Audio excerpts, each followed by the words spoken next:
Hey guys, this is What If here. I just want to talk about the 2017 Martinsville race for the Truck Series and the NASCAR Monster Energy Cup Series.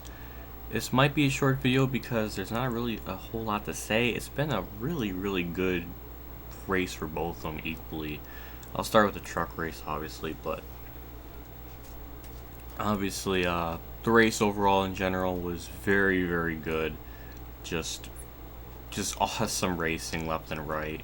Just short track racing in Martinsville, it never disappoints, it seems like. So, I mean, it was really good. There was at one point a four-car battle for the lead. It was just, honestly, it was fantastic. Like, when it's like a good race, I don't know what more to say. Because, like, I have a lot to talk about when it's a bad race or something. But when it's a good race, there's not a whole lot to say. But yeah, it was fantastic. The only thing that dragged it down was just the cup leech, and just Chase won the race. So that kind of sucks. I don't know. That's a little bit annoying. It's a little bit annoying, but um, solid 9 out of 10 for me for that race. It was just honestly just watch the whole race. I mean, it was really good. As far as the Monster Energy Cup Series is concerned with Martinsville, it was just as good, if not better.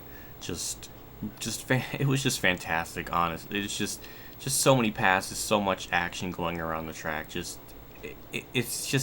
insane. It was just, I don't know, maybe it was me, but it felt more intense than any other Martinsville race in the past. In the stage one, we had like a late race restart, and Truex was staying out, and he wasn't on like the absolute freshest tires. So was able to hang on to win that stage. There was just nonsense and wackiness in the back of the pack, and it was nutty. Stage two was probably my favorite because it was just a long green flag run. I love shit like that. Like, it's just always fascinating to see how cars handle on longer runs in a race, seeing cars come and go, and it was very really fun to watch. And the ending of it, I guess, it's going to be controversial because Stenhouse bumped Kyle out of the way to stay on the lead lap and everything, and it was interesting. It was I mean, I can't really blame Stenhouse. Like, I don't like Stenhouse all that much, but I can't blame him. He's trying to stay on the lead lap and everything. So he knows that the race would be under caution in a certain amount of laps. So he did what he had to, though. I maybe it's not the most PC move to do. I don't know, but because of that, Kyle slid up the track after Stenhouse got into him, and Chase squeaked in with the win for that stage. So that was really cool. It was just fucking nutty. It was just really nutty, and that was so just crazy to witness that.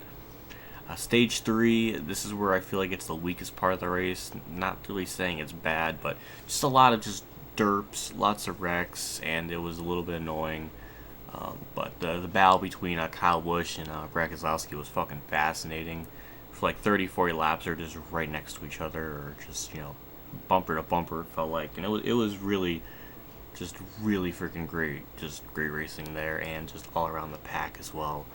And the only thing is that once Brad got around Kyle, Brad just pulled away, and it was kind of a very lackluster finish, but a solid race overall.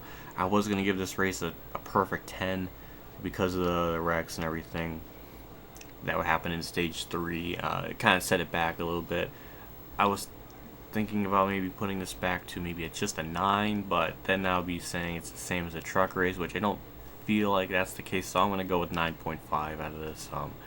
I normally try not to do like a middle, like 0.5 things, but I'll do it in this case here. But just really fantastic racing, just great action all around track. I don't know what more honestly I can say.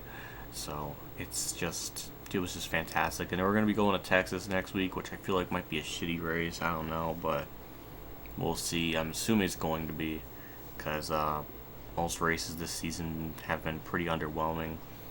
So this is obviously easily the best race of the year so far. I don't know if anything will top it. Maybe, I don't know. We'll see. But that's about everything that I want to say.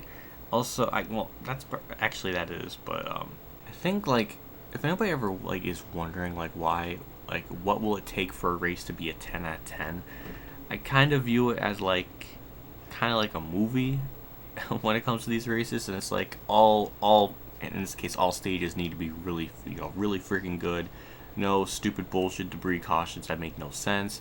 There was one in the race, but it was for a spring, and because at first the camera panned and it was like at a freaking bag, like on the outside wall, and I thought that was the debris caution, but it was actually like a spring on the track, so that made more sense.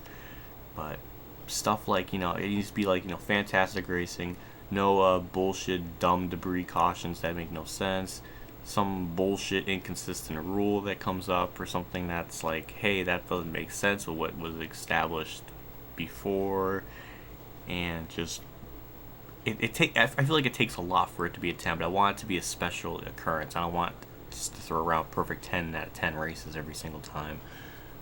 But and also another thing that would drag or put a race into into a 10, like, is like, I guess, a checklist, but it needs to be like a really fantastic finish, a really interesting one, or a close battle or something. Then I feel like that if everything else is good and then the finish is good, bam, 10 out of 10 for me. But Martinsville's pretty damn close. Just the cautions in, just not the super best finish, but still, overall, I'll give it a 9.5. That was fantastic, honestly. I can't really think of anything else bad. I mean, maybe the wrecks that were happening way too much, but that's really it. But and maybe the finish, like once Brad got around Kyle, I don't know. I'm just rambling on now. But anyways, thank you for watching. If you stuck around, I'll see you all later. And as always, have a good day, everyone.